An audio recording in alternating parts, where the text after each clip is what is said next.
पूर्व संक्रियात्मक विचार की एक सीमा है ध्यान केंद्रित करने की प्रवृत्ति, अहमन्यता, अनुक्रमणीयता।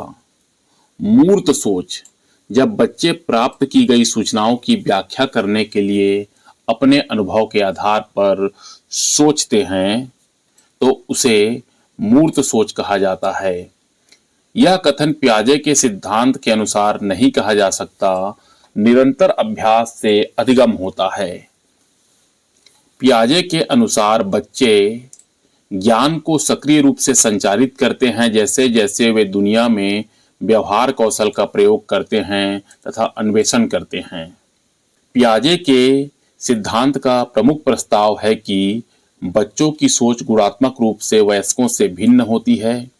पियाजे के अनुसार विशिष्ट मनोवैज्ञानिक संरचनाएं अनुभव से सही अर्थ निकालने का व्यक्तिगत तरीका स्कीमा कहलाता है।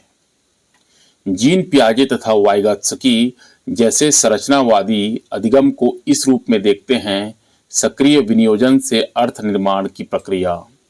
पियाजे के संज्ञानात्मक विकास के सिद्धांत से निहितार्थ निकालते हुए एक ग्रेड 6 से 8 शिक्षक को अपनी कक्षा में करना चाहिए। ऐसी समस्याएं प्रस्तुत करनी चाहिए जिसमें तर्क आधारित समाधान की आवश्यकता होती है। ब्रूनर का प्रतिबिंबात्मक अवस्था पियाजे की संज्ञानात्मक विकास अवस्था की किस अवस्था से मिलती है? उत्तर है पूर्व संक्रियात्मक अवस्था। पियाजे अपने संज्ञानात्मक विकास के सिद्धांत में संरचनाओं को स्कीमा मनोबल के रूप में वर्णित करते हैं। पियाजे के संज्ञानात्मक विकास के सिद्धांत में पूर्व संक्रियात्मक अवस्था में विकास का मुख्य गुण होता है विचार और सोच का केंद्रीकरण।